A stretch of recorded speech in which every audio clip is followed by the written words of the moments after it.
Hello everybody. Today in 1900 the author of The Little Prince was born. Antoine de Saint-Exupéry. He was a famous fighter pilot in the war, but he wrote a number of novels. This was by far his most popular. 301 different languages it's been translated into, and 140 million copies have been sold. It's about the little prince who comes from another small planet, asteroid 325, and it's about his adventures on Earth with insights into human nature. One of his contacts is with a fox, and the fox says that in order for them to play together, he needs to be tamed by the little prince, and the little prince wants to know what being tamed means. And I think that the answer is a helpful one for us, particularly if there is somebody that we are trying to love but find difficult to love.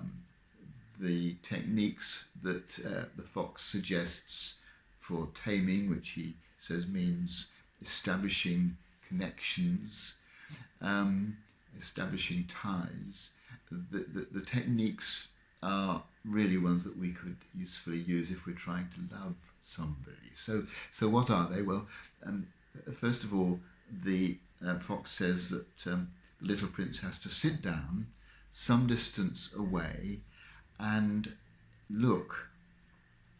And the fox will see him out of the corner of his eye, and gradually, day by day, they will move a little bit closer.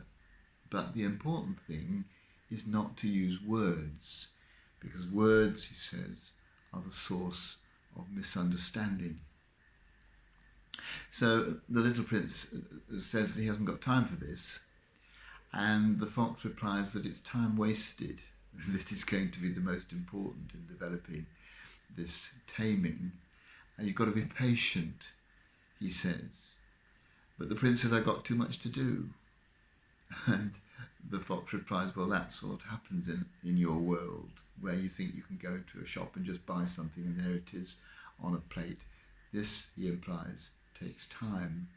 And so, of course, does learning to love people that we find hard to love. The results, though, are rewarding.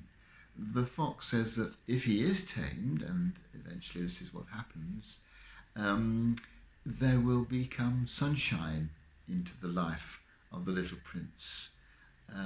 Because what was once just any old fox, one among 100,000 foxes, had become a special fox.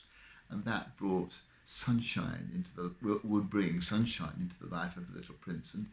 And our attempts to love people that we find it hard to love can have a positive effect on us too. The sad ones too. The fox ends up crying when the little prince has to depart. And the prince says, well, it's your own fault. You're the one who wanted the relationship. And the fox says, yes, and then gives the secret, which I think is at the heart of the whole little novella. He says, it's only with the heart that one can see rightly. What is essential is invisible to the eye. And so what he's implying that our relationships need to be ones where we see from one heart into the other. And that's a way that we can begin to learn to love people that otherwise we might not find very easy to love. A way of proceeding that I offer for today.